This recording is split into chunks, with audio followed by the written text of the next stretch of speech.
Assalamu alaikum. This is Ms. Ramsha Khan from the Smart School Sir Syed Ahmed Khan Golestani Johor campus. This video is regarding class 6 subject science. This is a continuation of the video that was last provided by we are discussing chapter number 3 energy resources. ठीक है, इसमें जो topics हम लोग cover करेंगे वो है renewable energy resources, energy from living things and how do living things use energy. ठीक है, सबसे पहले हम लोग रिन्यूएबल एनर्जी रिसोर्सेज के बारे में पढ़ते हैं कि रिन्यूएबल एनर्जी रिसोर्सेज होते क्या हैं। एनर्जी सोर्सेज जो अपने फ्यूल नहीं यूज़ करते, they do not use fuels taken from the earth are called alternative energy resources. जो अर्थ से जो अर्थ में जितनी सारी जो चीज़ें हैं जैसे सनलाइट है, विंड है, रेन है, टाइड्स है, वेव्स हैं, इन सब से जो फ्यूल्स को नहीं यूज़ करते हैं वो वाले जो एनर्जी सोर्सेज कहलाते हैं वो ऑल्टरनेटिव एनर्जी रिसोर्सेज कहलाते हैं। सही है, they are use as natural sources. ये नेचुरल सोर्सेज लेते हैं जैसे सन, जैसे मैंने आपको बताया सन, टाइड्स और विंड, रेन, वेव्स, इन सब चीज़ों को यूज़ करते हैं। तो ये renewable, these are called renewable energy sources because they will able to supply energy for millions of years। क्योंकि अगर ये सब चीज़ें तो हमारी हैं ना, विंड भी है, सन भी है, टाइड्स भी हैं और सन वेव्स भी हैं, तो इन सब चीज़ों से हम अपनी एनर्जी रिसोर्सेज वो एनर्जी क्रिएट कर सकते हैं। तो फर्स्ट हमारा क्या है, इसमें है हमारा विंड पावर। विंड पावर होता क्या, विंड पावर में क्या यूज़ हो रहा है, एक्चुअली इसमें विंड टर्बाइन यूज़ हो रहे हैं जो यूज़ होते हैं इलेक्ट्रिक जनरेटर्स को स्टार्ट करने के लिए। हाउएवर ये एनर्जी स्टोर करना इतना आसान नहीं होता है और इतनी जल्दी इलेक्ट्रिसिटी तभी प्रोड्यूस होती है जब टर्बाइंस रोटेट कर रहे होते हैं। Large wind farms can be build in windy location और लैंड एंड अब ये विंड फार्म्स हैं, ये हम ऐसी लोकेशन से बनाते हैं जहाँ जो सी के पास, आउट एट सी या लैंड के पास, जहाँ पे हवा, विंड का प्रेशर ज़्यादा होता है। जैसे सी के पास ज़्यादा तो विंड ज़्यादा होती है, कुछ कुछ खुले खुले जो लैंड्स होते हैं वहाँ पे भी, इसलिए विंड फार्म, लैंड फार्म, बड़े बड़े फार्म्स में ये बनता है, ये हम बनाते हैं विंड, ये वाली इलेक्ट्रिसिटी वहाँ जनरेट होती है। ठीक है, अब ये होता क्या है,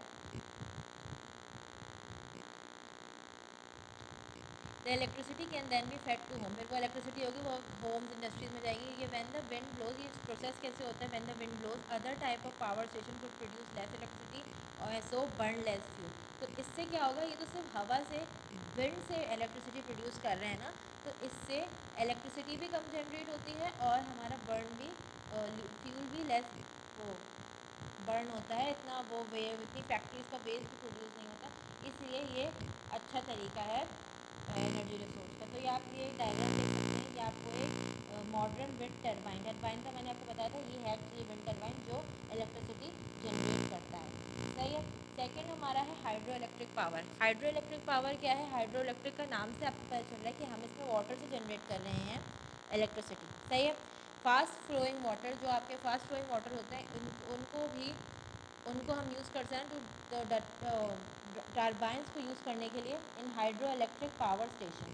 सही है, क्या होता है, ये चलता कैसे है, when the demand of electricity की डिमांड जब हाई हो जाती है तो वाटर जो हमारा हाई रिजर्वायर आपका क्या होता है, एक ऐसी नेचुरल आर्टिफिशियल लेक होती है जो वाटर सप्लाई को स्टोर करने के लिए इस्तेमाल होती है। सही है, अब आपका क्या होगा, as the water flows, the water through the pipe water loses height and flows fast. अब जैसे ही आपका वाटर फ्लो करना चाहे शुरू करेगा पाइप्स के थ्रू, तो वो अपनी हाइट लूज़ कर देगा और वो जल्दी फ्लो करना शुरू हो जाएगा। ठीक है, the water is losing gravitational energy. Gravitational energy, potential energy क्या होती है, ये आपकी ग्रेविटी के हिसाब से जो पोटेंशियल एनर्जी होती है वो रुक जाती है, वो रुकी हुई एनर्जी होती है, रुकी हुई एक जगह स्टे करने वाली होती है ना पोटेंशियल एनर्जी, तो वो तो स्टोर्ड एनर्जी होती है हमारी, तो वो अपनी स्टोर्ड एनर्जी लूज़ करना शुरू हो जाता है और अपनी काइनेटिक एनर्जी मतलब कि वो तो मूव कर रहा होगा वाटर, ठीक है, तो वो गेन करना शुरू हो जाता है। जैसे ही आपका वाटर पास करना शुरू होगा टरबाइंस में, तो वो टरबाइन रोटेट करेगा इस तरह से। फिर जैसे कि आप इस पिक्चर में देख सकते हैं क्या हो रहा है कि देखिए लेक में आ रहा है, लेक से पानी आ रहा है, ये आपका वही मूविंग वाटर है जो जिसके अंदर काइनेटिक एनर्जी है, बहुत ही काइनेटिक एनर्जी से तेज़ी से आ रहा है, ये आपका टरबाइन में स्टोर हुआ पास हुआ, फिर इस तरह से आपका टरबाइन रोटेट हुआ, फिर आपका फिर ये देखें ये किस तरह से कनेक्टेड है, ये इससे आपका जनरेटर ड्राइव हो रहा है, जनरेटर चल रहा है, और इस तरह से फिर आपकी इलेक्ट्रिसिटी प्रोड्यूस हो रही है। तो ये आपका पूरा हाइड्रो इलेक्ट्रिक पावर स्टेशन है। यहाँ पे ये भी एक तरीका है एनर्जी, ये भी एक इलेक्ट्रिसिटी प्रोवाइड करने का एक तरीका है। ठीक है, ठीक है। अब थर्ड आपका क्या है? थर्ड है आपका सोलर एनर्जी। सोलर एनर्जी का नाम से आपको पता चल रहा है कि सोलर एनर्जी मतलब हम लोग ये एनर्जी सन से ले रहे हैं। ठीक है, उस एनर्जी को हम ट्रैप कर रहे हैं और यूज़ कर रहे हैं जो फॉसिल फ्यूल्स के बर्न करने से ज़्यादा अच्छी होगी। ठीक है, अब इसमें भी दो तरह के हमने एक दो तरीके से कर सकते हैं। एक हमारा सोलर पैनल्स है और एक हमारे सोलर वोल्टाइक सेल्स हैं। ठीक है, सोलर पैनल्स क्या होते हैं? देखें, सोलर पैनल्स जो होते हैं वो रूफ्स पे कनेक्टेड, रूफ्स पे लोकेटेड होते हैं, और ये energy use energy from the sun to heat water. ये हीट वाटर को हीट करने के लिए यूज़ होते हैं। सही है, यही बात है।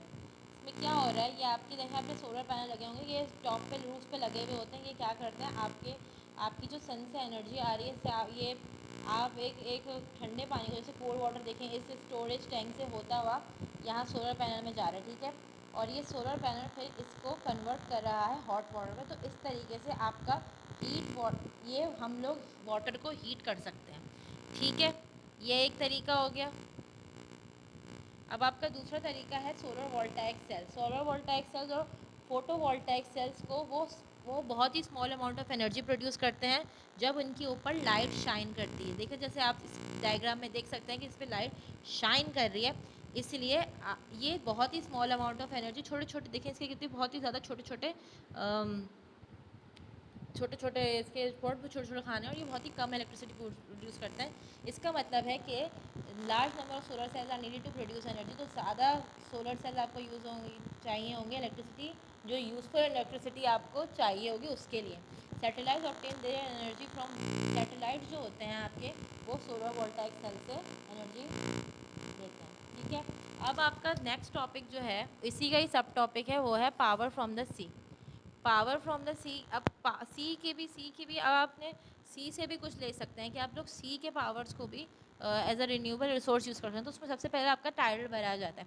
टाइडल बैराज होता क्या है? ये एक power, it is a tidal power station जो होता है वो long barrier, build on long barrier. आप जैसे आपको इस डायग्राम में देख रहे देखेंगे, लॉन्ग बैरियर है, बहुत बड़ा सा बैरियर बना हुआ है। ठीक है, ये बैरियर है, पानी इधर है वो उधर है। ठीक है, तो क्या हुआ, across the mouth of a tidal river, ये रिवर है आपकी, इससे क्या हुआ, वाटर, ये आपका जो वाटर है ये यहाँ से फ्लो करेगा।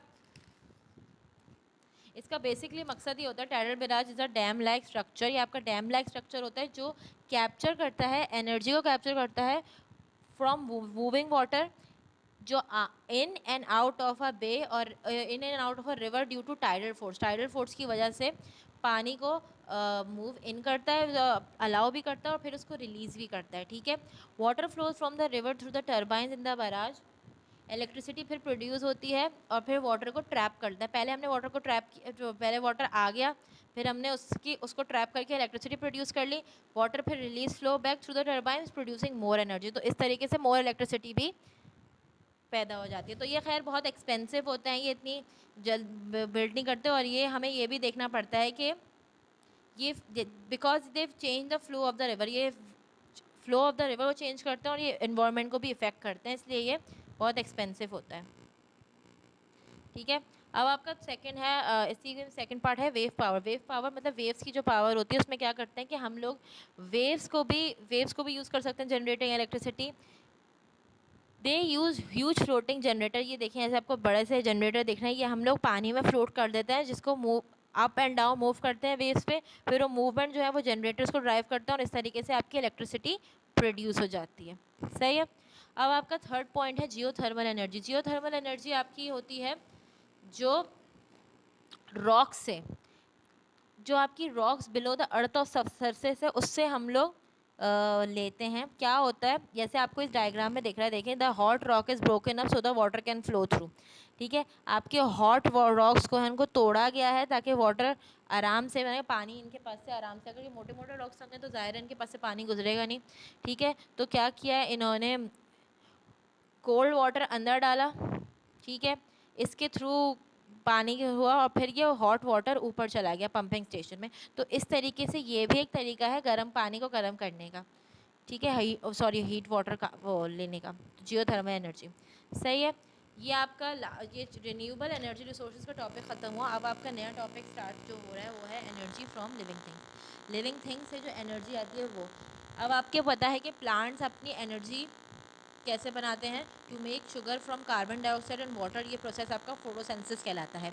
इसके अलावा भी बहुत सारे तरीके होते हैं प्लांट्स के, तो ये जो एनर्जी प्रोड्यूस करने के, तो इसलिए ये ये रिन्यूएबल एनर्जी रिसोर्सेज हो सकते हैं। वुड हमारा रिन्यूएबल फ्यूल होता है। वुल तो ज़ाहिर है हमारा रिन्यूएबल फ्यूल होता है, जो जो फॉरेस्ट से मिलता है हमें। ज़्यादा नए प्लांट्स, हम नए ट्रीज़ को प्लांट कर सकते हैं। अगर वो कट रहे हैं तो हम नए ट्रीज़ को प्लांट कर सकते हैं। वुड हमारा रिन्यूएबल फ्यूल है। Rotting plants and animal waste produce heat energy. ये भी हीट एनर्जी प्रोड्यूस करते हैं। The energy release by microbe as they digest the plant material, ठीक है। अब आपको क्या दिख रही है, ये एक रॉटिंग बायोमास होती है। बायोमास क्या होती है, बायो आपका बायोलॉजिकल मास होता है, जो that it is short for biological mass, it is a word that applies to, ये ऑल लिविंग मटेरियल्स का होता है बायोमास, ठीक है, बायोलॉजिकल मास। तो जब ये बायोमास ये रॉट होता है तो ये एक गैस बनती है, वो है मीथेन गैस। नेचुरल गैस होती है वो, ठीक है। तो वो जो मीथेन गैस होती है उसको भी हम एज अ फ्यूल यूज़ कर सकते हैं। और यहाँ ये बायोगैस कहलाती है, जो आपकी मीथेन नेचुरल गैस होती है, ठीक है। Animals and plant waste is put into a tank with a lid and जब माइक्रो इनको लिड में डालेंगे, माइक्रोब्स जो होंगे वो हमारे डाइजेस्ट करेंगे वेस्ट को, तो मीथेन कलेक्ट कर देंगे, और मीथेन जो है वो कलेक्ट हो जाएगी, और वो जो फ्यूल है वो हीटिंग और कुकिंग के लिए विलेजेस वगैरह में वैसे भी यूज़ होता है, ठीक है। तो ये इसमें ये है बायोगैस से हम बायोगैस का जनरेटर है जो मीथेन प्रोड्यूस कर रहा है from cow slurry. Cow slurry जो है वो आपको पता है ना, काउ के जो फीसेस होते हैं उससे ये मीथेन प्रोड्यूस हो रही है और बायोगैस जनरेटर चल रहा है, सही है। अब आपका नेक्स्ट टॉपिक जो है वो है फर्मेंटेशन। फर्मेंटेशन होता क्या है, sugar made by plants can be change into alcohol by using east, ठीक है। ये प्रोसेस आपका फर्मेंटेशन कहलाता है। शुगर जो प्लांट से बनते हैं उसको हम अल्कोहल में चेंज कर देते हैं बाय यूजिंग ईस्ट से। तो अल्कोहल जो बर्न होगा आपका वो एज अ फ्यूल फिर हम उसको यूज़ कर सकते हैं। जैसे कि आप लोग देख रहे हैं, देखिए शुगर केन को हमने कट किया स्मॉल पीसेस में, ठीक है। फिर क्या हुआ, उसके पीसेस को हमने क्रश किया, उसका जूस निकाला, फ़िल्टर किया और हीट किया। फिर वो जो फ्यूल था, जो जूस था, उसको या तो आप पैकेट में रखो क्रिस्टलाइन फॉर्म में, या तो फिर जो अनक्रिस्टलाइन शुगर जो होगी, जो मेल्टेड शुगर होगी, मोलेसिस कहते हैं इसको हम, तो उसको हमने क्या किया, वो फर्मेंटेड, उसको हमने थोड़े दिन के लिए स्टोर कर दिया, तो वो क्या हो, ईस्ट बन गई सेवरल डेज़ के लिए। और फिर उसको क्या किया, उसको उसको फिर हमने डिस्टिल कर दिया टू गिव 95% एल्कोहल। फिर इस तरह हमारा एल्कोहल बन गया, producing alcohol from sugar cane से आपका इथेनॉल जो है एल्कोहल वो बन रहा है, जो आपका एज अ फ्यूल यूज हो सकता है, ठीक है। अब आपका नेक्स्ट लास्ट टॉपिक जो इस चैप्टर का है वो है how do living things use energy. अब लिविंग थिंग्स यूज़ एनर्जी कैसे करते हैं, देखिए हमने प्लांट्स का तो पढ़ लिया, प्लांट्स कैसे अपनी एनर्जी बनाते हैं, फोटोसिंथेसिस बनाते हैं, फर्मेंटेशन से करते हैं जिस भी तरीके से। लेकिन एनिमल्स जो होते हैं उनको, वो तो दूसरे एनिमल लिविंग थिंग्स को खा के अब उनका फूड बनता है। लिविंग थिंग्स को तो बेसिकली जैसे एनिमल, ह्यूमन, इन लोगों को तो फूड चाहिए होता है as a fuel to provide energy for activity. ये लोग तो, अब हम लोग तो ज़ाहिर है हम लोगों को तो फूड चाहिए होता है। तो ये जो फूड होता है हमारा, हम अपने फूड को एज अ फ्यूल यूज़ करते हैं कि हम अपने डे टू डे काम करने के लिए फूड यूज़ करते हैं, ठीक है। तो ये हमारी इसमें हमें एनर्जी चाहिए होगी इसके लिए, ज़ाहिर अगर हम खाएंगे नहीं तो हमारे अंदर एनर्जी कैसे आएगी, सही है। तो सबसे पहले हम measuring the amount of energy stored in the food, ये हम मेजर करेंगे amount of energy stored in the food. अब आपको इस डायग्राम में दिख रहा है कि एक्सपेरिमेंट हुआ है, इसमें हमें कंपेयर करना है amount of energy in different foods में। आपको डिफरेंट फूड में आपको दिखाऊंगी, एक आपका ये आपका शुगर होगा, पीनट होगा, ड्राइड बटर होगा, ठीक है। इसके आपको देखना है कि इनको हीट करके क्या क्या रिजल्ट मिल रहा है। As the food burn it release energy, जब ये फूड बर्न होगा, पकेगा, तो ये हीट प्रोड्यूस करेगा। अब हीट को वो it Passage into the water causing the temperature. अब आप इससे टेम्परेचर आपका राइज हो जाएगा वाटर का। So the more energy there is the warmer the water will become. ज़्यादा एनर्जी होगी फूड के अंदर तो वाटर ज़्यादा गर्म होगा। सही है। तो हम ये टॉपिक ये देख लेते हैं कि इस टेबल में क्या हो रहा है। Table shows the result for sugar, a peanut and some dried butter. इसमें क्या है, सबसे पहले फिर आपको ये पूरा टेबल दिया हुआ है जिसमें आपको volume of water in test tube दिया हुआ है, मास ऑफ वाटर, वाटर का मास क्या है, मास ऑफ फूड क्या है, फूड का भी मास क्या है, वाटर का स्टार्ट पे टेम्परेचर क्या था, फिर फिनिश पे टेम्परेचर क्या था, फिर राइज इन टेम्परेचर, तो इसको इससे माइनस करके आ जाएगा। सही है। तो इसकी कैलकुलेशन क्या है, by using the formula given below it is possible to calculate. अब ये जो फॉर्मूला आपको गिवन है इससे हम लोग एनर्जी इन शुगर मालूम कर सकते हैं। अभी मैं सिर्फ एनर्जी इन शुगर कर रही हूँ, पीनट और ड्राइड बटर का मैं आपको डॉक्यूमेंट दे दूँगी, ठीक है, निकाल के। अच्छा, इसमें क्या हुआ, ये आपका फॉर्मूला है एनर्जी इन जूस, mass of water in gram multiply by 4.2 multiply by rise in temperature in centigrade, mass of divided by mass of food in gram. ठीक है। अब देखें 50 आ गया, 50 आ गया, 4.2 आ गया, राइजिंग टेम्परेचर आपका उसमें क्या है 50 है। ठीक है। मास ऑफ फूड इन ग्राम्स क्या है आपका 1 ग्राम है। ठीक है। तो आपका क्या हुआ, इसको मल्टीप्लाई करके आपका जो आंसर आया है वो है 1500 जूल और 10.5 किलो जूल। तो ये आपकी एनर्जी इस तरह से हमने मेजर की है, measure amount of energy measure की है जो फूड के अंदर प्रेजेंट थी। ठीक है। अब क्लास ये आप लोगों का चैप्टर ख़त्म हो चुका है। आई होप इसकी वीडियोस आपको समझ में आई हो। अगर आप लोगों को कोई भी मसला हो, कोई भी क्वेरीज हो इस वीडियो से रिलेटेड, इस चैप्टर से रिलेटेड, तो आप लोग मुझसे लाइव सेशन में जो हमारा लाइव सेशन होता है जूम पे उससे पूछ सकते हैं, या तो एडमोडो गूगल क्लासरूम पे पूछ सकते हैं।